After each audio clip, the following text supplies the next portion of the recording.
Terus pas ngomong dia sama kita, dia bilang, kalau dilihat-lihat ya, dari tanggal lahir kamu, kamu ini sial ini.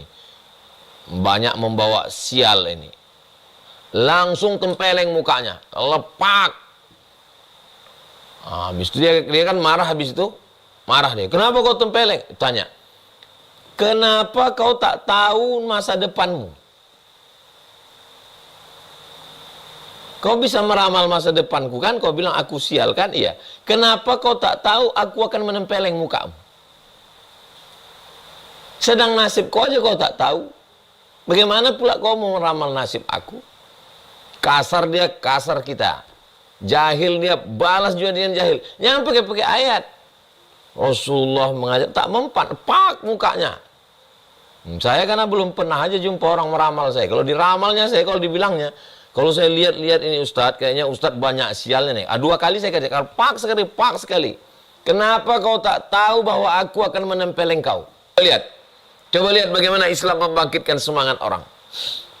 Yang sebelumnya orang menganggap dirinya sial, rumahnya sial, tanggal lahirnya sial, dirinya pembawa sial, sehingga memberikan efek negatif pada dirinya. Maka Islam datang, tidak ada itu yang namanya sial. Hari lahirmu baik, bulan lahirmu baik, namamu baik, rumahmu baik, tempat tinggalmu baik, bapakmu baik, ibumu baik. Karena kau adalah makhluk yang diciptakan Allah. Kalaupun terjadi sesuatu yang tak menyenangkan hatimu, Allah menghapuskan dosa-dosa. Bismillahirrahmanirrahim. Assalamualaikum warahmatullahi wabarakatuh. Alhamdulillah, Allahumma salli ala Sayyidina Muhammad ibni Abdillah wa ala alihi wa sahbihi wa man tabi'ahu wa mawalah. Allahumma faqihna fid din wa allimna ta'wil warzuqna fahmal mursalin. Allahumma aftah lana futuhal arifin bihaqqi sayyidil awwalin wal akhirin wa alihi at-tayyibin at-tahirin wa ashabihi al-mayamin wal nabiyyin was siddiqin was syuhada was salihin wal malaikatil muqarrabin wal ulama'il amilin wal awliya'is salihin. Bang Alvin Firdaus beserta seluruh tim yang ada di Pontianak, tim yang ada di Riau, bapak, ibu, abang, kakak, adik, sahabat semua, mudah-mudahan selalu dalam keadaan istiqomah iman dan Islam, sehat walafiat zahir dan batin, diberikan Allah SWT kekuatan, senantiasa di dalam rahmat Allah, dalam ridha Allah, dalam kasih sayang Allah SWT. Amin ya rabbal alamin. Tema kita pada malam hari ini adalah saat hidup terasa sial. Bangun pagi, tiba-tiba tidak terdengar suara jam waker, sudah terlambat. Kendaraan di start, nggak hidup, rupanya baterai sudah soak. Naik ojek ke stasiun kereta, sampai di stasiun kereta sudah jalan. Terpaksa naik bis. Naik bis sampai di tengah jalan, rupanya bisnya mogok pula. Begitu berjalan sedikit, macet jam. Sampai di tempat kerja, kena marah sama atasan. Kenapa terlambat, kenapa lelet, kenapa teredor. Pulang ke rumah, macam-macam pula kejadian di rumah. Lalu merasa hidup ini sial. Jadi menarik tema kita malam hari ini, saat hidup terasa sial. Apa sebenarnya yang terjadi? Apakah sial itu ada dalam Islam? Jadi sial ini bahasa Arabnya asyu'mu. Alif, lam, shin, waw, ada hamzahnya di atas, mim. Asyu'mu, artinya sial. Jadi sial dalam Islam itu menjelaskan bahwa dalam ajaran Islam asyu'mu, sial itu adalah tradisi jahiliyah dan Islam melarang itu. Pagi kalau dia mau pergi bekerja, dia ambil batu. Orang jahiliyah ini mengambil batu, lalu dia lempar burung yang ada bertengger di atas pohon. Dia lempar, lalu kemudian kalau burung itu terbang ke arah Yaman, maka berarti Yaman artinya beruntung, lucky, get lucky, kamu mendapat keberuntungan. Kalau bahasa Melayunya bertuah. Kalau burungnya terbang ke arah Syam, terbang ke arah Syam, berarti syu'mu, sial. Jadi dia tidak pergi hari itu. Istrinya bertanya, kamu tidak pergi dagang hari ini, nggak jualan? Kata dia, hari ini hari sial. Jadi kalau gitu kita nggak usah pergi. Maka orang yang meyakini ada kesialan, itu termasuk dalam tatoyur namanya. Tatoyur diambil dari kata toir. Toir artinya burung, menggantungkan takdirnya hari itu kepada burung. Apakah masih ada orang sekarang seperti itu? Wallahu a'lam bishawab. Tapi kesialan karena burung, dilekatkan kesialan itu kepada diri. Kalau diteruskan juga perjalanan hari ini nanti akan sial, maka perbuatan itu haram. Merusak iman kepada rukun iman yang keenam. An tu'mina billah wa malaikatihi wa kutubihi wa rusulihi wal yawmil akhir wa bil qadari khairihi wa syarrihi. Maka orang ini juga disebut sebagai musyrik. Kenapa dia musyrik? Tapi dia percaya kepada Allah. Dia tahu bahwa yang menciptakan dia Allah, yang memberi dia rezeki Allah, yang menghidupkan, yang mematikannya Allah. Dia memberikan ada porsi kepada makhluk lain untuk memberikan manfaat dan mudarat. Sedangkan dalam Islam diajarkan huwa nafi'u, Allah yang mendatangkan manfaat. Ad-darru, Allah yang mendatangkan mudarat. Maka kita meminta kepada Allah supaya didatangkan manfaat, dijauhkan mudarat. Tidak ada hubungan dengan burung. Begitu juga dengan suara. Kalau terdengar suara burung ini, ini kayaknya mau sial ini. Ini sialan ini. Maka asyu'mu, sial itu adalah tradisi dari jahiliyah yang ketika Islam datang, Islam mengharamkan kita untuk percaya, merusak keimanan kepada Allah, iman kepada takdir baik dan takdir buruk. Lalu Islam menghilangkan itu semua. Ada satu lagi tradisi mereka, mengambil anak panah dari dalam tabung. Ini tabung, dimasukkan anak panah ke dalam, lalu anak panah ini dicabut. Cabut, gagal. Sebaiknya Anda transaksinya hari ini jangan dulu transaksi, karena ini akan sial ini.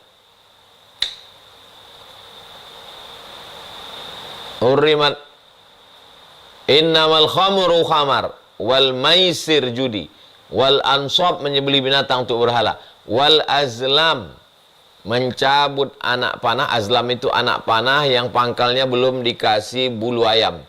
Ini anak panah ujungnya dikasih besi, pangkalnya dikasih bulu ayam. Namanya sahmun.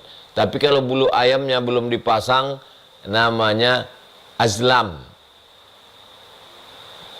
Innamal khamru khamar wal maisir judi wal ansab menyembelih binatang untuk berhala wal azlam percaya kepada anak panah rijsun kotor najis min amali syaitan perbuatan syaitan fajtanibuh jauhi.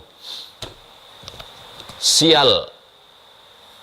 Jadi praktek-praktek tradisional seperti ini, praktek-praktek manual ini sekarang masih ada diyakini orang.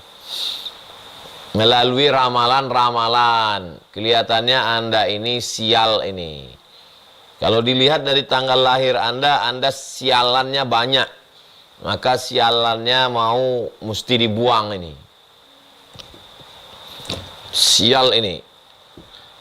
Kalau kita ketemu sama orang yang ngomong begitu ke kita, nggak usah pakai ayat Quran, nggak usah pakai hadis Nabi, nggak usah pakai kata Imam Syafi'i, kata Imam Hanafi, kata Imam Maliki, kata Imam Hambali, nggak usah. Terus pas ngomong dia sama kita, dia bilang, kalau dilihat-lihat ya dari tanggal lahir kamu ini sial ini, banyak membawa sial ini. Langsung tempeleng mukanya, lepak. Habis itu dia kan marah habis itu, marah dia. Kenapa kau tempeleng? Tanya. Kenapa kau tak tahu masa depanmu? Kau bisa meramal masa depanku kan? Kau bilang aku sial kan? Iya. Kenapa kau tak tahu aku akan menempeleng mukamu? Sedang nasib kau aja kau tak tahu. Bagaimana pula kau mau meramal nasib aku? Kasar dia, kasar kita. Jahil dia, balas juga dengan jahil. Jangan pakai ayat. Rasulullah mengajak, tak mempan, pak mukanya. Saya karena belum pernah aja jumpa orang meramal saya. Kalau diramalnya saya, kalau dibilangnya, kalau saya lihat-lihat ini Ustadz, kayaknya Ustadz banyak sialnya nih. 2 kali saya katakan, pak sekali. Kenapa kau tak tahu bahwa aku akan menempeleng kau? Hah? Jadi jangan mau dimasukkan orang ke dalam kotak. Dia sudah punya kotak ini kotak. Dimasukkannya kita bulat-bulat ke dalam kotak ini. Dihipnotisnya kita entah apalah kata dia. Jangan mau dimasukkan ke dalam kotak. Masukkan pula dia balik ke dalam kotak kita. Memang dia aja yang punya kotak. Kita pun punya kotak juga. Aku pun punya kotak. Kau pun bisa juga aku masukkan dalam kotakku. Bukan kau aja yang punya kotak. Itulah pentingnya kita berilmu, punya keyakinan, punya kepercayaan diri bahwa dalam Islam tidak ada yang namanya sial. Lalu kemudian setelah kita pahami ini, sial karena pohon kayu. Jangan ditanam pohon kayu ini, nanti akan mendatangkan sial. Sial karena burung. Jangan pergi kalau burung terbang ke sini, kalau terdengar suara burung, sial. Sial karena hari. Jangan begini, ini hari sial. Sial karena bulan. Jangan melakukan ini di bulan ini sial. Maka ketika Islam datang, dihilangkan ini semua. Tapi ada beberapa hadis, digabungkan beberapa hadis, lalu kalaupun sial, kalaupun ada sial itu, kata Nabi SAW, sial itu pada 3. Yang pertama, al-mar'atu, perempuan. Yang kedua, wadabbatu, hewan tunggangan. Yang ketiga, al-manzilu, rumah. Loh, tadi katanya nggak ada sial. Ini kok mah ada sial 3? Pahami dengan baik. Yang pertama, al-mar'atu, perempuan yang sial. Maksud perempuan sial di situ adalah karena perbuatannya. Dia berselingkuh, dia minum khamar, dia pakai narkoba. Jadi sialnya itu karena perbuatannya. Kalau dia bertaubat, at-taibu minadz-dzambi kama la dzambalah. Orang yang bertaubat sama seperti orang yang tidak berdosa. Memang dia dulu jahat, Pak Ustadz, nakal. Sekarang sudah taubat, sudah hijrah. Berarti dia tidak sial. Yang kedua, hewan tunggangan. Waktu itu mereka kan naik kuda. Dari 1000 kuda, ada satu yang kuda ini, kalau kita kuda liar. Kalau kita naik, jatuh kita. Itu jangan diperturutkan terus. Cari kuda yang kira-kira agak jinak, agak mudah diatur.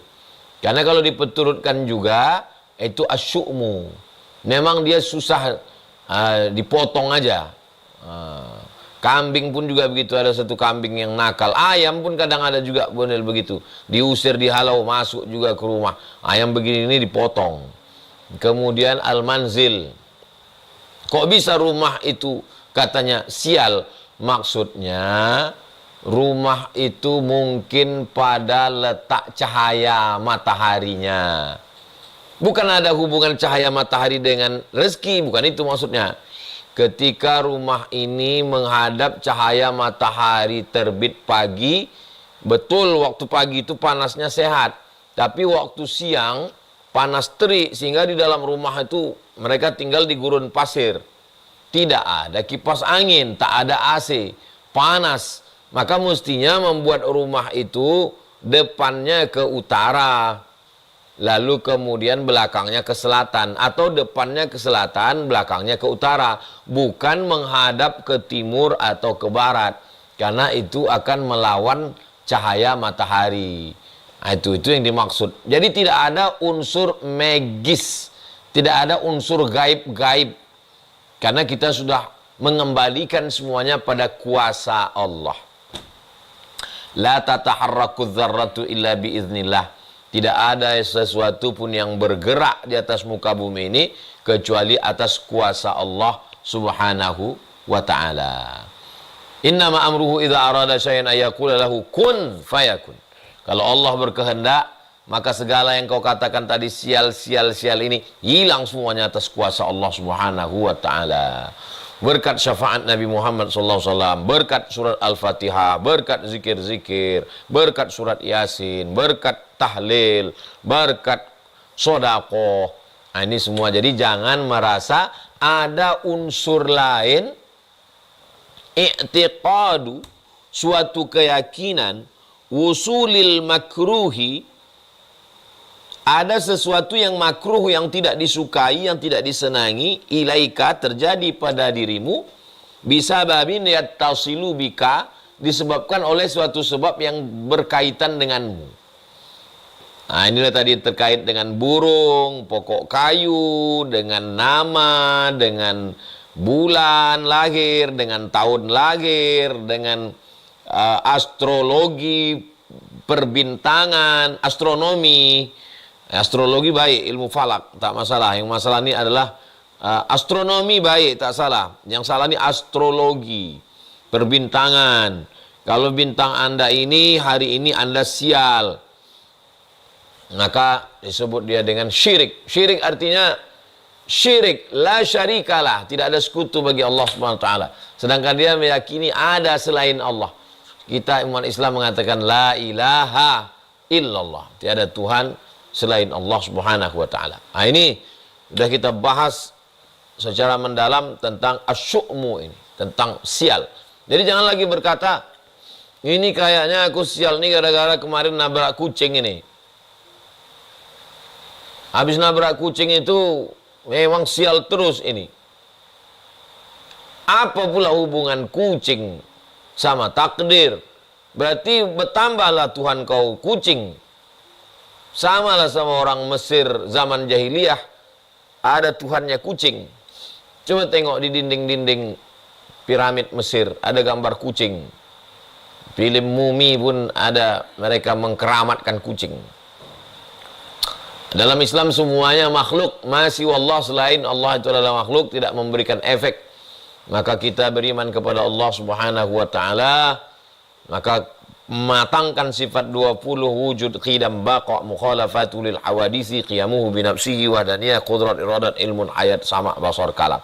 Nah, ini tentang sial. Nah, setelah jelas tidak ada yang namanya sial dan sialan dalam Islam, lalu bagaimana kalau terjadi pada diri kita setelah bekerja di suatu tempat tidak nyaman, setelah pindah di suatu rumah? Apakah tempat kerja itu sial, atau rumah itu sial, atau kalau dia menikah suaminya itu sial, atau istrinya itu sial?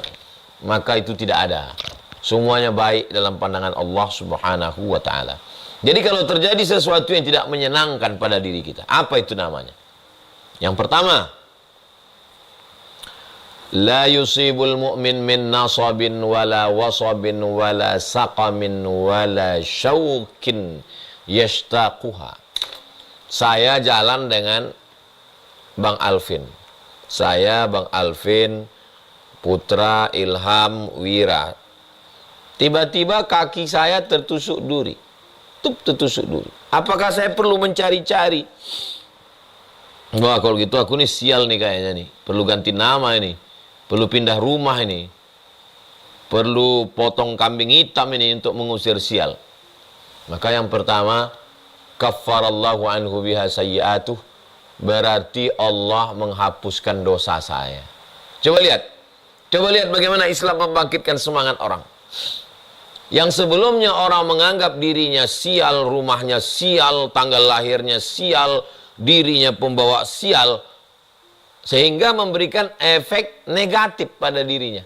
Maka Islam datang, tidak ada itu yang namanya sial. Hari lahirmu baik, bulan lahirmu baik, namamu baik, rumahmu baik, tempat tinggalmu baik, bapakmu baik, ibumu baik. Karena kau adalah makhluk yang diciptakan Allah. Kalaupun terjadi sesuatu yang tak menyenangkan hatimu, Allah menghapuskan dosa-dosa. Jadi yang bangkit adalah aura positif. Nggak ada lalu kemudian menyalahkan diri sendiri, lalu kemudian bawaannya murung, lama-lama stres, anxiety, depresi, mengaku konsultasi sama psikiater, dikena penyakit ini, bipolar, hantu belau, segala macam. Maka dalam Islam itu simpel saja, bahwa tidak ada namanya sial. Kau adalah makhluk yang sudah khalaqnal insana fi ahsani taqwim. Kau adalah makhluk yang mulia. Karramna bani adama ala katsirin minal khalqi. Engkau adalah orang yang baik. Engkau lebih mulia daripada malaikat kalau engkau beriman kepada Allah, menjaga matamu, menjaga telingamu, menjaga hatimu, menjaga pikiranmu. Hilangkan semua yang namanya negatif, berpikir positif. Berarti Allah menghapuskan dosa saya. Alhamdulillah, Allah menghapuskan dosa saya. Kau aku tengok sakit-sakitan, nampaknya sial kau ini. Pertama, rumah kau sial, kucing yang kau pelihara sial, tanggal lahirmu sial, bulan lahirmu sial, lakimu sial, binimu sial. Itu anak kau yang lahir terakhir itu tuh agak bawa sial itu. Negatif semua. Melihat anak, melihat istri, melihat rumah, melihat sial semua. Tapi begitu Islam datang, nggak ada tuh yang namanya sial-sialan. Semuanya baik. Kalaupun kau sakit, Allah ingin menghapuskan dosa-dosamu. Itu poin yang pertama. Poin yang kedua. Ketika hidup merasa sial, kenapa apes terus ya? Kenapa begini terus ya? Maka sesungguhnya Allah Subhanahu wa ta'ala mau kasih pahala. Mau kasih pahala. Pahala itu kan dengan sholat duha Pak Ustadz, sholat tahajud Pak Ustadz, zikir, baca Quran. Betul, itu pahala. Tapi itu namanya pahala badan. Tegak, ruku, i'tidal, sujud. Itu namanya pahala badan. Pahala itu kan baca Quran Pak Ustadz. Itu namanya pahala lisan. Bismillahirrahmanirrahim. Pahala lisan. Subhanallah, subhanallah, alhamdulillah, alhamdulillah, Allahu akbar, subhanallah, bihamdihi, subhanallahil azim. Itu namanya pahala lisan.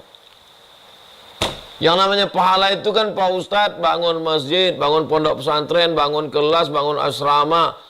Itu namanya pahala harta. Terus kalau kita jalan kaki tertusuk, tiba-tiba melayang batu dari atas kepala kita kena, tiba-tiba kita sakit, pahala apa? Pahala sabar. Itulah dia pahala sabar. Jadi kalau gitu dapat pahala itu melalui apa saja? Melalui 4. Pertama melalui badan. Sholat, tawaf, sa'i, jihad, itu pahala badan. Yang kedua pahala lisan. Subhanallah walhamdulillah wa la ilaha illallah wallahu akbar wa la hawla wa la quwata illa billahil aliyil azim. Allahumma sholli ala sayyidina Muhammad. Pahala lisan. Yang ketiga pahala harta.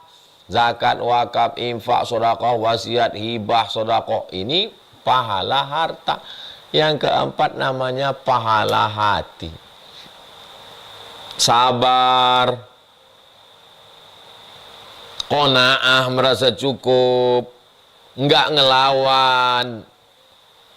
Inilah pahala hati. Mungkin Allah sudah nguji. Ini orang kalau kusuruh tahajud malam, bagus. Qobliyah, ba'diyah, oke.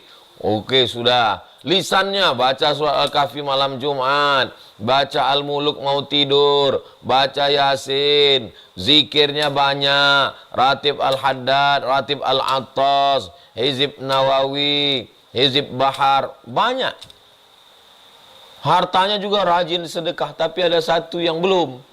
Ada satu kontennya yang masih kosong. Apa dia?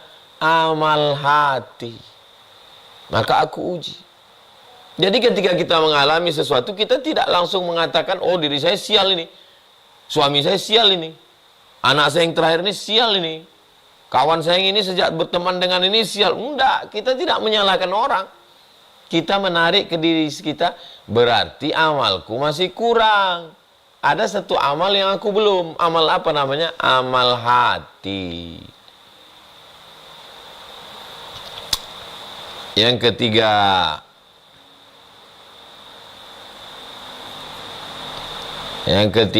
adalah Allah mau mengangkat kita ke derajat level makom tertinggi. Ya ayyatuhan nafsul mutmainnah, wahai orang yang jiwanya sudah mutmainnah, tenang, irji'i ila rabbiki radiyatan mardiyah, kembalilah engkau kepada Allah radiyah. Ini makom yang tinggi, radiyatan mardiyah. Radiyah ridho, mardiyah diridhoi. Lebih dulu diridhoi atau ridho? Lihat bunyi ayatnya. Irji'i ila rabbiki radiyatan mardiyah. Kamu dulu ridho. Kamu dulu ridho, baru Allah menjadikan kamu ridho. Berusaha untuk ridho, berarti kita sedang naik level. Coba lihat sebelum hijrah dengan setelah hijrah. Coba perhatikan sebelum Islam dengan setelah Islam. Sebelum Islam merasa diri sialan, anak paling sialan, suami sialan, tanggal lahir sialan, tahun lahir sialan, keluarga sialan, generasi sialan, menyalahkan orang lain, menyalahkan diri. Tapi begitu Islam datang, ujiannya tetap datang. Tapi dia mengatakan, mungkin Allah mau jadikan saya ridho, maka saya mesti ridho duluan. Saya ridho duluan. Saya bayar dulu DP-nya, baru nanti Allah ridho. Jadi Islam ini memberikan aura positif, membangkitkan semangat. Orang bayangkan kalau tidak datang Islam zaman jahiliyah dulu. Bangun pagi, menggantungkan nasib pada burung, menggantungkan nasib pada pohon kayu, menggantungkan nasib pada arah terbang, menggantungkan nasib pada suara burung, menggantungkan nasib pada orang. Setelah Islam datang, iyyaka na'budu wa iyyaka nasta'in. Kuat, jiwanya itu kuat. Orang kalau jiwanya lemah, dia akan bergantung walaupun kepada rumput lapuk.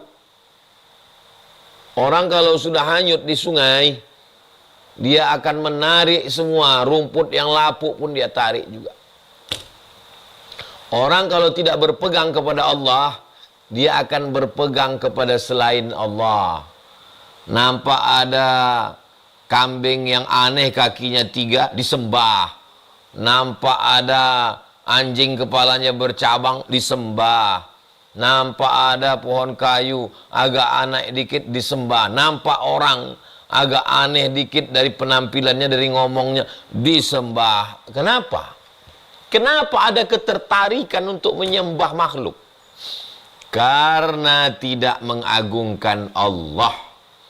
Maka setelah Islam datang, la ilaha illallah. Tidak ada satupun yang layak untuk disembah kecuali Allah. Kayu, batu, lembu, hantu, kuku, tidak ada satupun yang layak disembah.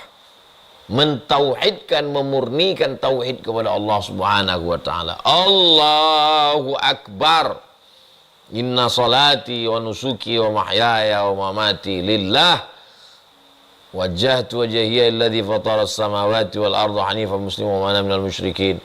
At-tahiyatul mubarakatus salawatut thayyibatu lillah. Mau berangkat bisnis, kerja, mau agreement, tanda tangan, tak lagi percaya kepada bunyi cicak, bunyi tokek, bunyi burung. Bismillahi tawakkaltu ala Allah wa atasamtu billah la haula wala quwwata illa billah.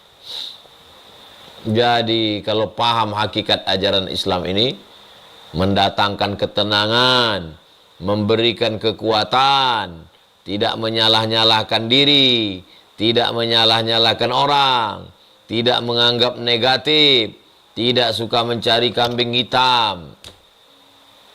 Yang bisnis dia, yang ngitung dia, yang teledor dia, yang salah hitung dia, yang kurang belajar manajemen dia. Pas giliran bangkrut, yang disalahkan siapa?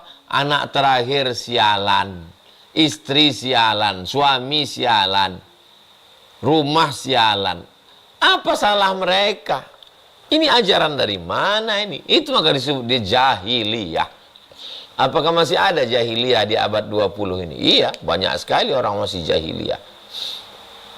Menganggap orang di sekitarnya sialan semua. Padahal dia yang sialan. Sialannya apa? Ya sialannya nggak mau belajar. Begitu banyaknya tempat belajar. Lebih hinanya lagi, nggak mau belajar, menggantungkan nasib ke dukun. Na'udzubillah summa na'udzubillah. Jadi kalau kita sudah paham, kita sudah ngaji, maka kita tinggalkan pemahaman keyakinan tentang sialan-sialan. Kalau terjadi sesuatu yang tidak mengenakkan, tidak menyenangkan, tidak sesuai dengan keinginan, ada 3 kemungkinan. Bahwa yang pertama Allah menghapuskan dosa, yang kedua Allah subhanahu wa ta'ala ingin membuat kita dapat pahala dari amal hati.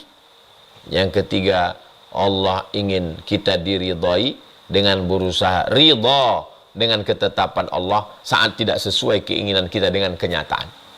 Kalau masalah jodoh, inginnya begini, kenyataannya begini. Dalam keadaan transaksi bisnis, inginnya begini, kenyataan begini. Kalau sesuai keinginan kita dengan keinginan Allah, taufik namanya. Allah ingin kita bersyukur, alhamdulillah. Kalau keinginan kita ke sana, keinginan Allah begini, tak sesuai dengan kenyataan, Allah ingin kita ridha dan bersabar. Di dalam ridha dan sabar juga ada balasan pahala terindah. Seperti biasa, 20-40, saya kembalikan ke Bang Alvin Firdaus. Demikian Bang Alvin, kita teruskan dalam dialog interaktif. Terima kasih. Assalamualaikum warahmatullahi wabarakatuh. Waalaikumsalam warahmatullahi wabarakatuh. Baik, Masya Allah. Jadi ngerti, paham sekarang ya. Untuk semuanya saya sedikit meresume dari tadi yang disampaikan oleh Ustaz, bahwa kesialan di dalam Islam itu tidak ada. Lalu kalau tidak ada sial itu apa? Kesulitan, kemiskinan, musibah, dan lain sebagainya. Itu adalah ujian dari Allah untuk satu, Allah ingin menghapuskan dosa-dosa kita. Yang kedua, Allah ingin memberikan kita pahala. Pahala lewat apa? Pahala lewat ibadah hati, sabar. Kemudian yang ketiga adalah Allah ingin angkat derajat kita pada tempat yang tertinggi. Alhamdulillah. Jadi kita paham ya Bapak ya. Saya dengan menyimak kurang lebih 30 menit materi tadi, kita jadi ngerti, bisa ubah sudut pandang bahwa kesialan dalam Islam itu benar-benar tidak ada. Nah, kenapa kita sering spesial? Karena kurang ngaji, kurang belajar. Makanya yuk tiap Selasa kita belajar bareng, belajar bersama di Hijrah Bersama UAS. Baik Bapak Ibu, seperti biasa kita masuk ke sesi tanya jawab ya. Masuk ke sesi tanya jawab. Saya akan persilahkan untuk Bapak Ibu yang buka kamera dan raise hand yang paling atas dulu. Pertama Bapak Triwah Yuno. Silakan Bapak, mic-nya dibuka, sampaikan pertanyaannya singkat, jelas ya. Tafadhol. Assalamualaikum warahmatullahi wabarakatuh. Waalaikumsalam.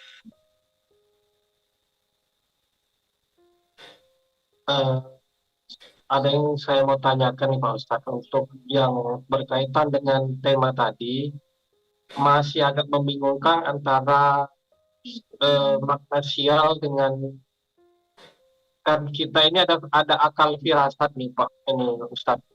Jadi terkadang itu firasat itu membawa kita antara harus dilaksanakan atau tidak. Jadi akhirnya ada juga firasat itu hanya timbulnya jadi nyata seperti lewat jalan situ firasatnya jangan lewat, ternyata lewatnya sial. Itu gimana menyikapinya itu Pak Ustadz? Kemudian apakah firasat itu memang baik atau memang ada memang ada bisikan-bisikan itu Pak Ustadz? Syukran Pak Ustadz, itu aja. Terima kasih. Wassalamualaikum warahmatullahi wabarakatuh. Ittaqu firasatal mu'min. Takutlah kamu terhadap firasat orang beriman. Fa innahu yanzuru binurillah. Karena dia memandang dengan pandangan Allah. Kita sholat, kita zakat, kita puasa, kita melaksanakan perintah Allah, menjauhi larangan Allah, Allah jaga kita. Pagi itu kita rasanya mau cepat-cepat berangkat. Tiba-tiba kita menyepelekan perasaan itu. Akhirnya kita tunda, nantilah. Lalu kemudian terjadi kecelakaan. Nah, itu kan sial itu. Tadi kita sudah bahas bahwa tidak ada sial. Tidak ada sial karena pohon kayu, tidak ada sial karena burung, tidak ada sial karena apapun. Bahwa semua terjadi karena Allah Subhanahu wa taala. Lalu kita tidak mengikuti perasaan, firasat, signal, ilham yang dikirimkan Allah. Wahyu sudah terputus, tidak ada lagi dapat wahyu. Nabi Muhammad SAW terakhir dibawakan malaikat Jibril. Tapi manusia punya lil insani lammatani, dua bisikan. Bisikan yang datang dari malaikat namanya ilham. Bisikan yang datang dari setan namanya waswasah. Jadi kalau datang bisikan, bisikan itu bukan berarti berbisik di telinga. Sesuatu yang datang di dalam hati kita agar kita melakukan sesuatu yang baik. Maka kalau kita tidak laksanakan, itu teguran dari Allah Subhanahu wa taala. Tidak keluar dari yang tiga tadi. Menghapuskan dosa, amal hati, dan supaya kita ridho. Misal contoh. Habis sholat subuh, habis zikir, berangkatlah. Tapi duduk dulu lah, nongkrong sebentar, duduk. Tiba-tiba berangkat. Rupanya terjadi musibah. Sesuatu yang tidak menyenangkan. Apakah kita sial? Tidak. Tidak keluar dari yang tiga tadi. Bahwa dengan tabrakan itu, na'udzubillah, Allah mau menghapuskan dosa. Yang kedua, Allah mau memberi kita amal hati. Yang ketiga, Allah mau kita ridha. Dan di masa akan datang, kita lebih mengikuti lagi bisikan-bisikan yang baik-baik tadi. Adapun yang tidak baik, maka itu dari setan. Itu makanya kita selalu dianjurkan, kalau ada sesuatu yang tidak baik, kita membaca ta'awuz dan meniup ke sebelah kiri. A'udzubillahi minasyaitonirrajim.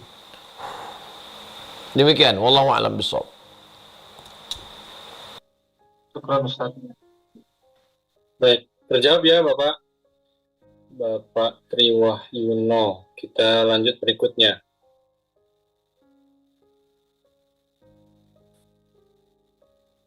Bapak Rizky. Silakan. Assalamualaikum warahmatullahi wabarakatuh. Waalaikumsalam. Ya Allahumma sholli ala sayyidina Muhammad wa ala ali sayyidina Muhammad. Izin bertanya Ustadz.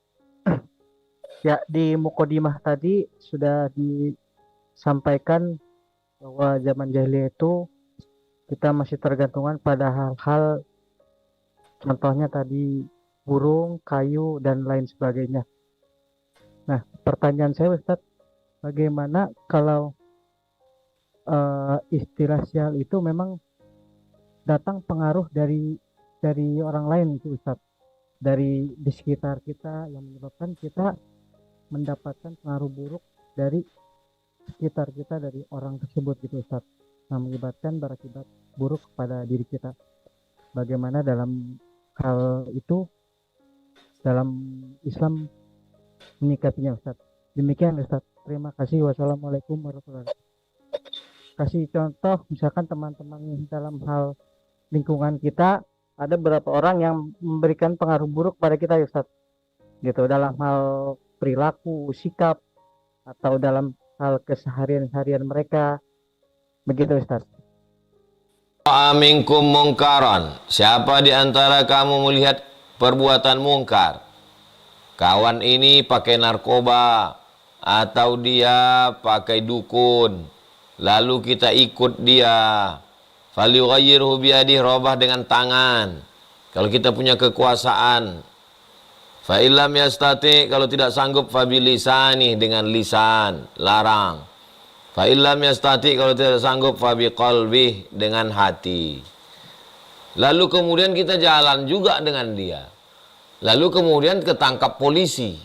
Lalu keluar dari mulut kita, aduh sial ini kawan ini. Gara-gara berkawan sama dia kan masuk ketangkap polisi. Ini kan gara-gara berkawan sama dia. Ini kan sialan ini. Itu hukuman. Baru hukuman di dunia. Itu ditangkap polisi, masuk penjara, itu baru hukuman di dunia. Bagaimana dengan hukuman di akhirat nanti? Maka yang dimaksud dengan sial di situ adalah tidak ada korelasi hubungan secara rasional. Enggak ada korelasinya antara suara burung dengan nasib kita besok pagi. Itu kan enggak ada hubungan. Tapi kalau kawan pecandu narkoba berefek ke kita, itu ada hubungannya. Enggak ada korelasi antara batu ponirin dengan kesembuhan. Makanya dia dilarang.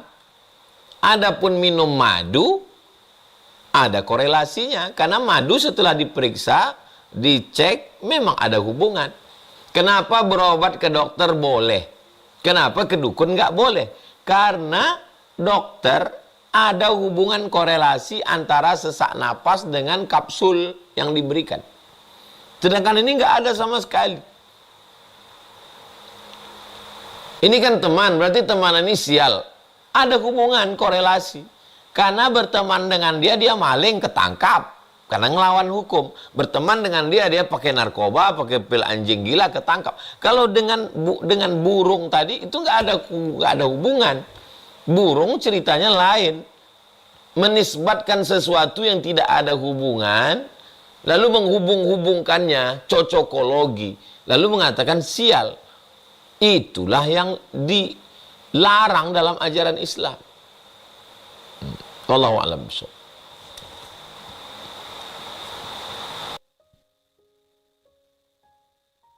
Baik, kami persilakan berikutnya Ibu Dewi dari Sukabumi.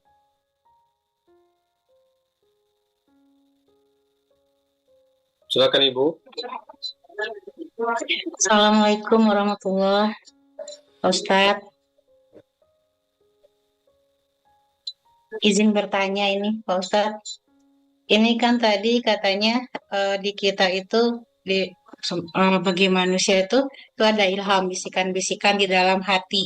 Nah, bisikan-bisikan ini kita membedakan bahwa ini bisikannya itu dari malaikat atau ini bisikannya ini dari selain malaikat. Itu gimana Pak Ustadz? Dan kita menyikapi ini mesti bagaimana gitu?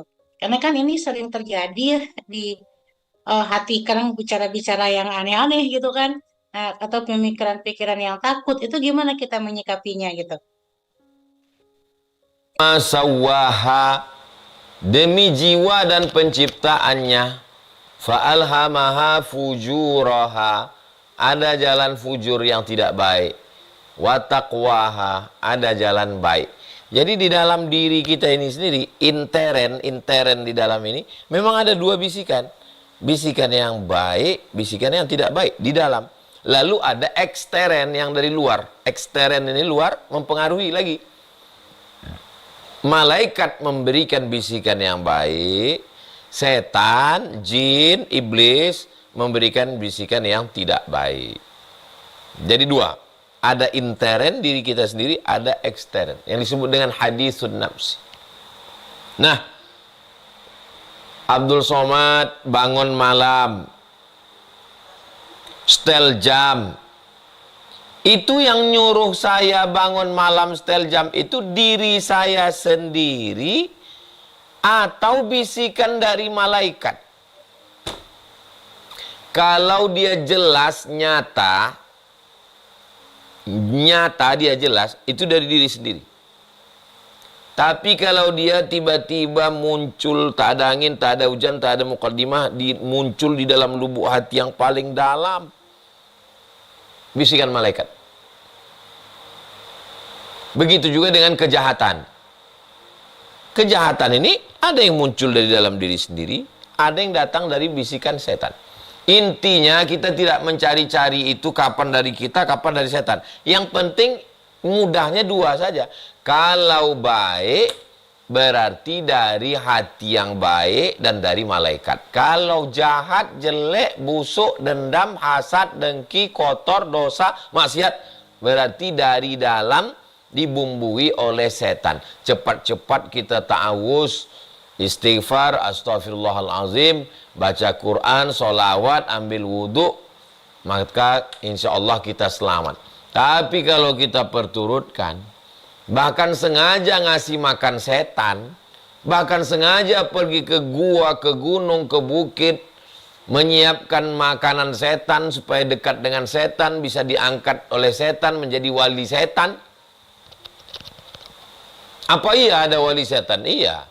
Inna syayatina la yuhuna ila awliyaihim. Setan itu mengirimkan bisikan-bisikan kepada wali-walinya, wali-wali setan. Sengaja nggak makan, nggak minum, biar supaya badannya lemas, supaya setan bisa masuk ke dalam badan. Melotot matanya, hilang kesadaran, tiba-tiba bangkit bertenaga. Itu kan wali setan. Menyediakan diri sebagai tempat setan. Na'udzubillah. Kita minta perlindungan kepada Allah daripada setan.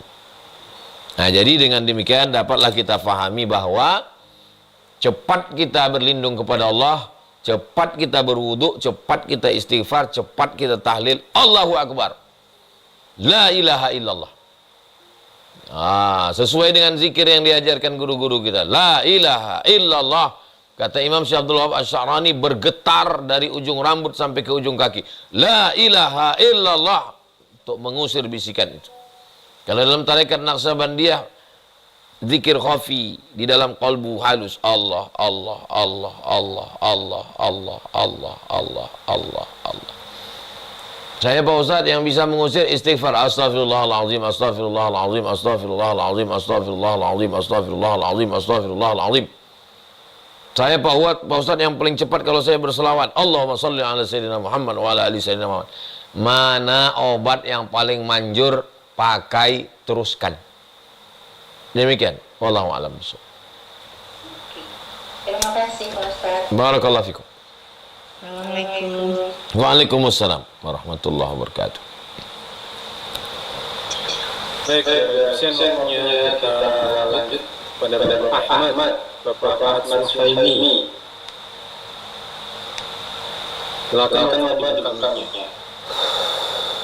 Terima kasih. Assalamualaikum warahmatullahi wabarakatuh. Waalaikumsalam warahmatullahi wabarakatuh. Jin, Tuan Guru, saya Ahmad Suhaimi, saya dari Lampung. Yang pertama saya mohon maaf, mau mengucapkan salam kangen sama Ustadz saya dan keluarga dan anak-anak. Saya punya anak kecil-kecil 2. Kalau di Terima kasih Tuan Guru. Yang senang sekali, yang ingin saya sampaikan sebenarnya yang pertama, rasa rindu kami sekeluarga ke Tuan Guru. Yang kedua kali Wudu, tadi ada wudu, istighfar, disampaikan sholat, tentang eh, wudu. salah satu dari apa yang disampaikan Tuan Guru tadi memberi kekuatan gitu, efek dari apa yang dimaksud dari seumpamanya sial tadi ternyata di balik itu memberi kekuatan. Di Lampung Ustadz beberapa bulan ini kondisi cuacanya tidak menentu, jadi di Lampung ini cuacanya panas, hujan, dan sekarang banyak orang sakit dan menganggap dalam tanda kutip beranggapan bahwa sakit itu efek dari COVID-19 kemarin. Ada yang menyatakan bahwa ini virus-virus yang disebar oleh orang-orang yang punya kekuasaan-kekuasaan. Artinya mereka menganggap menisbatkan sial itu kepada orang-orang yang menyebarkan virus itu. Bagaimana pandangan ini Ustadz? Terima kasih. Assalamualaikum warahmatullahi wabarakatuh. Waalaikumsalam warahmatullahi wabarakatuh. Islam ini mengajak kita untuk menyibukkan diri pada sesuatu yang jelas sehingga meninggalkan kesibukan pada sesuatu yang tidak jelas. Contohnya begini, saya mau mancing ikan, ya kan? Yang jelas itu yang mana? Dan yang nggak jelas itu yang mana? Yang jelas itu adalah nyiapkan pancingnya. Yang nggak jelas itu adalah mikirkan ikannya berapa. Ketika Islam datang, Islam ngajak kita memikirkan yang jelas. Bukan kita malah berdebat kelahi, kira-kira ini ikannya ada atau enggak. Yang satu bilang ada, yang satu bilang enggak ada. Kalau ikannya ada, kira-kira ikan lele apa ikan mujair. Kalau melihat dari tangkapnya, kelihatan kita enggak disuruh memikirkan yang enggak jelas. Yang disuruh kita memikirkan yang jelas, nyiapkan pancingnya, nyari umpannya. Itu kita yang disuruh. Datang hujan. Panas, hujan, cuaca enggak jelas. Bukan cuma di Lampung, di Pekanbaru lebih sebulan nggak turun hujan. Begitu khataman Sahih Muslim hari yang kedua, langsung turun hujan lebat di Ma'had Az-Zahra. Hari pertama di Nurul Azhar mendarat Syekh Abdul Mun'im bin Siddiq Al-Ghumari, hujan lebat di Ma'had Nurul Azhar.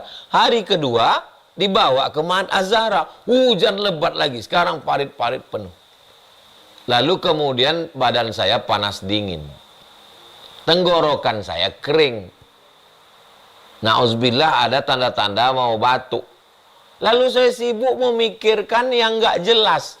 Jangan-jangan ini ada sisa-sisa COVID yang disebar di atas, siapa yang nyebar, kan nggak jelas itu. Yang jelas aja kita urus. Banyak minum air putih, minum jeruk hangat, wedang jahe, gula merah, hindari minum es, jangan terlalu lama di ruang ber-AC. Makanya dalam Islam itu, ya ayyuhalladzina amanu, ya orang beriman, ijtanibu katsiran minadh-dhon, berjauhilah dari prasangka. Kebanyakan nonton film detektif. Jadi kita urus saja yang jelas-jelas, yang sakit berobat, berdoa dan ikhtiar, bangkit semangatnya, nggak ngawang-ngawang. Maka insya Allah masalah sekarang cuaca bukan cuma di Lampung, hampir seluruh dunia, apalagi Indonesia. Bahwa kalau terjadi cuaca perubahan berefek kepada kesehatan, iya. Hampir setiap rumah sekarang orang sakit-sakitan, santri-santri juga pada batuk subuh. Memang sudah begitu. Jadi kita sibukkan sajalah diri kita pada yang jelas-jelas. Demikian Bapak Ahmad Suhaimi. Barakallahu fikum. Baik, terima kasih Bapak Ahmad. Semoga terjawab ya. Islam menganjurkan kita untuk menyibukkan diri pada sesuatu yang jelas dan manfaat gitu, yang kita pikirkan harus jelas dan manfaat. Berikutnya Ibu Retno Mana Ibu Retno kok ngilang?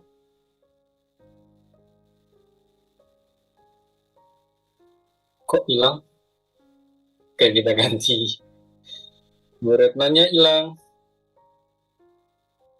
Ibu Trinovi sudah? Ibu Trinovi? Silakan Ibu. Dibuka mic-nya. Assalamualaikum Ustadz Bang Alvin. Waalaikumsalam warahmatullahi. Oh iya Pak Ustadz, ini pertanyaan yang masih menyambung bulan lalu kayaknya. Yang saya punya suami kan untuk ketemu keluarga. Gimana mau ketemu keluarga Ustadz? Soalnya suami saya kabur dari Palembang ke Batu Raja sampai sekarang kan nggak ketemu. Posisinya saya kan asli dari Lampung, tapi saya tinggal di Bekasi. Dari keluarga laki itu Magelang, nggak bisa ketemu Ustadz. Kalau seandainya saya mengajukan gugatan, gimana Ustadz? Apakah bisa gitu maksudnya? Terima kasih Ustadz. Assalamualaikum. Waalaikumsalam warahmatullahi wabarakatuh. Selesai acara akad nikah, laki-laki disuruh membaca sigat ta'liq.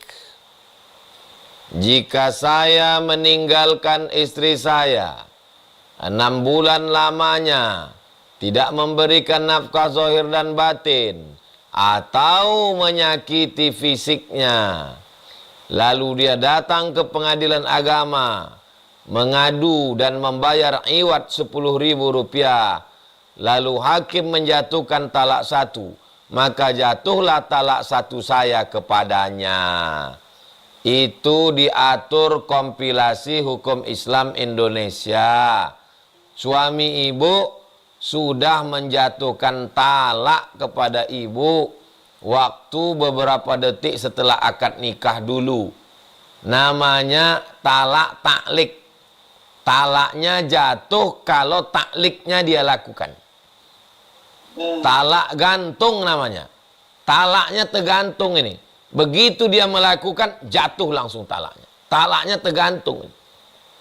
Kalau saya meninggalkannya 6 bulan, tidak memberikan nafkah zahir, batin, atau menyakiti fisiknya, dia melapor ke pengadilan agama, maka jatuhlah talak 1 kepadanya.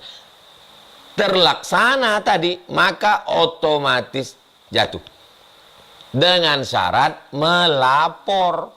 Kalau nggak melapor, sampai kiamat tidak akan jatuh. Ibu melapor, tulis detail, hakim membaca. Kalau menurut hakim perlu mediasi, maka dipanggil sidang pertama, sidang kedua, sidang ketiga. Kalau kejahatannya karena perselingkuhan, karena narkoba, karena perampokan, KDRT, maka hakim tidak panjang-panjang, langsung jatuh. Kenapa hakim tidak menjatuhkan? Karena perempuan tidak melapor, karena ragu, karena takut, karena ditakut-takuti, dan seterusnya. Perempuan ini berbolak-balik. Kebetulan keluarga kita ada yang bekerja di LBH, Lembaga Bantuan Hukum. Matanya biru, mukanya bengkak, duitnya diambil, tak dikasih makan. LBH semangat nolong. Sampai ke pengadilan kena rayu, meleleh, nangis, nggak jadi. Apa kata orang LBH? Bosan saya membantu perempuan-perempuan nangis Bombay ini. Oleh sebab itu, maka kalau memang kuat, laporkan secara detail ke pengadilan, hakimlah yang akan menjatuhkan nanti. Demikian, mudah-mudahan Allah memberikan yang terbaik buat ibu dan keluarga. Wallahu a'lam bishawab. Amin.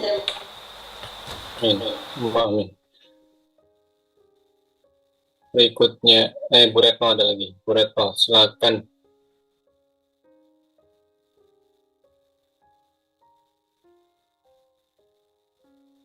Buka mic-nya Ibu. Bisa? Saya lagi.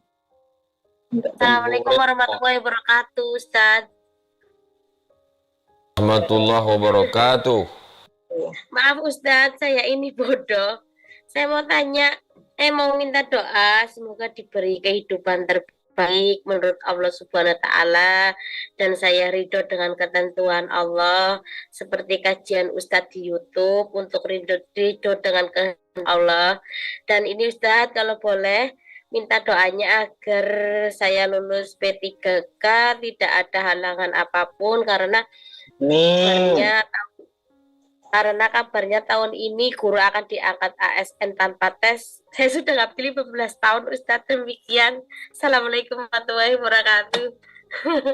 Waalaikumsalam warahmatullahi wabarakatuh. Di akhir majelis nanti kita sama berdoa, Ibu Retno, sahabat-sahabat, kawan-kawan jamaah yang sudah mengabdikan ilmunya dirinya, mengajar puluhan kilometer, tetes peluh keringat dan air mata. Tak ada sia-sia bagi Allah. Kita minta yang terbaik menurut Allah. Kita minta supaya kita ridha menerima ketetapan Allah. Kita minta supaya Allah tunjukkan yang hak dengan yang benar.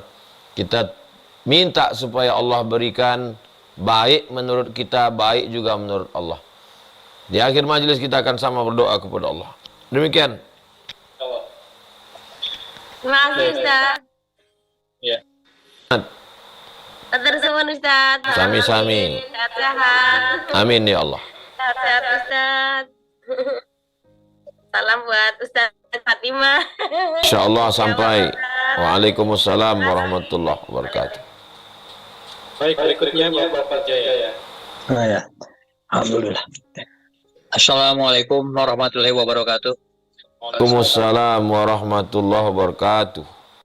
Saya mau tanya Ustadz, kan yang namanya takdir sudah tercatat di dalam Lauhul Mahfuz.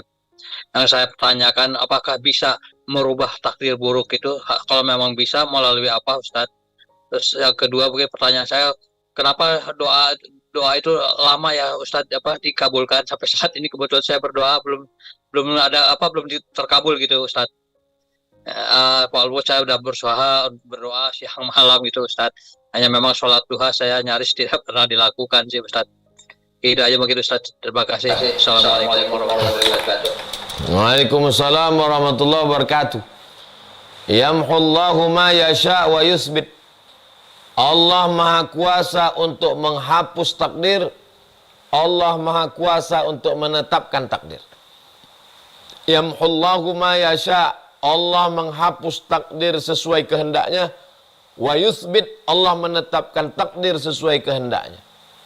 Untuk apa dia ceritakan? Supaya saya Abdul Somad merasa bahwa hidup saya diatur Allah. Allah punya rencana terhadap hidup saya. Dan saya bergantung kepada Allah. Saya lemah, saya hina, saya tak punya apa-apa. Saya hanya berserah diri kepadanya, bertawakal, ridha, ikhlas setelah ikhtiar dan berdoa. Lalu dengan apa takdir itu berubah? La yaruddul qada illa du'a. Tidak ada yang bisa merubah takdir kecuali doa. Maka saya berusaha berikhtiar setelah itu berdoa. Apakah doa itu memaksa Allah untuk ikut saya? Atau supaya saya berlapang dada menerima keputusan Allah? Apakah doa saya itu memaksa Allah untuk ikut kemauan saya, atau saya meminta supaya dia melapangkan hati saya menerima ketetapannya? Maka menurut saya, berdasarkan yang saya dengar dari guru-guru saya, doa saya adalah bukan menuntut dia untuk menyetujui proposal saya, tapi meminta kepadanya supaya saya berlapang hati menerima segala keputusannya. Khalilullah Ibrahim alaihissalam berdoa 86 tahun, Rabbi habli minas salihin. 99 tahun baru lahir Ishak. Ibrahim alaihissalam. Nabi Musa alaihissalam berdoa 40 tahun di lembah Tih. Nabi Muhammad SAW berdoa 18 bulan baru berpindah arah kiblat. Fawalli wajhaka syatral masjidil haram. Lalu kenapa Abdul Somad memaksa? Apakah level dia seperti Ibrahim? Saya selalu meminta kepada Allah, berikanlah kepadaku yang baik menurut engkau untuk agamaku, baik menurut engkau untuk hidupku, baik menurut engkau untuk keluargaku. Kalau baik ini ya Allah, berikanlah. Tapi kalau yang ku minta ini tak baik, tahanlah ya Allah. Aku serahkan semuanya kepada engkau. Aku berusaha, aku berikhtiar, aku berdoa. Usahaku dapat pahala, ikhtiarku dapat pahala, dan doaku pun dapat pahala. Wallahu a'lam bishawab. Baik, terima kasih Pak Teja. Mudah-mudahan terjawab. Baik, Alhamdulillah Bapak Ibu rahmatullah sudah pukul 21.15 ya. Insya Allah kita cukupkan sesi tanya jawab. Nanti kita akan sambung lagi dengan sesi penutup, closing statement, resume dari yang disampaikan oleh Ustadz Abdul Somad tadi ya. Bapak Ibu, terakhir belum kita mendengarkan kesimpulan terakhir. Saya mengajak kepada Bapak Ibu semuanya, Bunda semuanya, untuk terlibat dalam program pembangunan ruang kelas Pondok Pesantren Az-Zahra. Ini lokasinya di Rumbu Panjang, di Kampar, Riau ya Bapak Ibu ya. Kalau Bapak Ibu ingin kontribusi, bisa langsung klik link sidak.id/UAS. sidak.id/UAS. Nah, saya tautkan di chat Bapak Ibu, dengan nominal berapapun, mulai dari Rp10.000, sidak.id/UAS. sidak.id/UAS. Nah, ini dia linknya. Bapak Ibu bisa klik link yang sudah kami bagikan dan berdonasi sesuai dengan kemampuan masing-masing ya. Baik, Bapak Ibu, kita dengarkan terakhir ya, closing statement, dan juga kita akan berdoa bersama-sama bersama guru kita Ustadz Abdul Somad. Pada saat kami persilakan.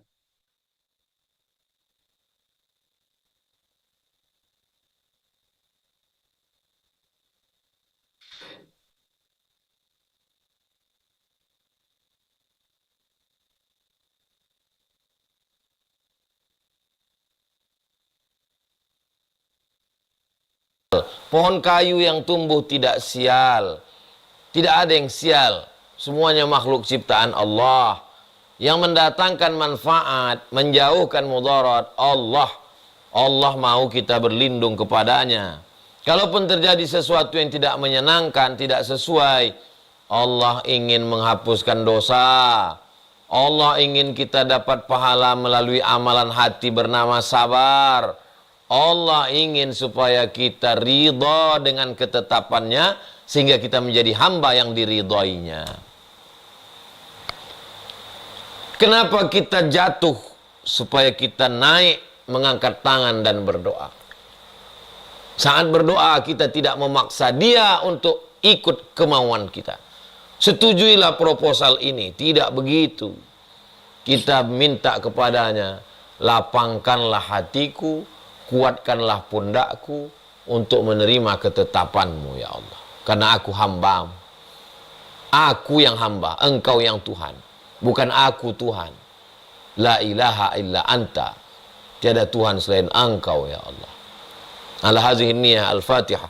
A'udzubillahi minasyaitonir rajim. Bismillahirrahmanirrahim. Alhamdulillahirabbil alamin arrahmanir rahim maliki yaumiddin. Iyyaka na'budu wa iyyaka nasta'in shiratal mustaqim shiratal ladzina an'amta 'alaihim wal maghdubi 'alaihim waladdallin amin. Allahumma shalli 'ala sayyidina Muhammad wa 'ala ali sayyidina Muhammad. Allahumma radina billahi rabba. Kami ridha kepada engkau ya Allah. Fardhu 'anna, maka ridhailah kami. Jadikan kami orang yang ridha menerima segala keputusanmu. Jadikan kami dapat memandang bahwa yang engkau pandang baik itu baik juga dalam pandangan kami. Jadikan kami orang yang melihat sesuatu yang baik menurut Engkau, baik pula untuk hidup kami. Ya musabbibal asbabi sabbib. Engkau yang membuat sesuatu itu punya sebab, maka berikanlah sebab yang baik. Ya dzal jalali wal ikram, Engkau yang memiliki kemuliaan, akrimna, muliakan kami, wala tuhinna, jangan hinakan kami. Ya Rabbi bil Mustafa balligh maqasidana. Berkat kemuliaan Nabi Muhammad SAW, sampaikanlah segala maksud niat baik kami. Andai tidak sampai menurut kami, tapi sebenarnya itu sampai dengan niat kami. Andai tidak sampai menurut keinginan kami, tapi sebenarnya tak sampainya itu pun menjadi kebaikan untuk kami. Karena Engkau yang lebih bau. Anta a'lamu minna. Engkau lebih tahu apa yang terbaik untuk kami, ya Allah. Jadikanlah segala ikhtiar kami bernilai ibadah. Segala keresahan hati kami bernilai ibadah. Segala amal hati kami, ikhlas kami bernilai ibadah. Dan yang membuat kami ikhlas itu pun Engkau saja, ya Allah. Rabbana zalamna anfusana, kami sudah menzalimi diri kami. Wa illam taghfir lana, kalau Engkau tidak mengampuni kami. Wa tarhamna, kalau Engkau tidak merahmati kami, lanakunanna minal khasirin, pastilah kami termasuk orang-orang yang rugi. Saudara-saudara kami yang sudah berjuang mengajar puluhan tahun, angkat derajatnya ya Allah. Berikan kebaikan menurut Engkau baik. Kalaupun tak baik menurut pandangan kami, jadikan kami memandangnya baik sesuai dengan kebaikan menurut ilmu hakikat dari Engkau ya Allah. Rabbana atina fid dunya hasanah wa fil akhirati hasanah wa qina azabannar. Wa sallallahu ala sayyidina Muhammad wa ala alihi wasallam, walhamdulillahi rabbil alamin. Taqabbalallahu minkum minna wa minkum taqabbal ya karim. Terima kasih Bang Alvin Firdaus beserta seluruh tim yang ada di Pontianak, yang ada di Riau, Bapak Ibu, Abang, Kakak, Adik, sahabat semuanya. Insya Allah kita selalu bersama dalam doa. Doakan juga Al-Fakir Abdul Somad, karena kita semuanya lemah dalam pandangan Allah. Kita menjadi kuat karena Allah, karena doa kita bersama. Jazakumullah khairal jaza. Wassalamualaikum warahmatullahi wabarakatuh.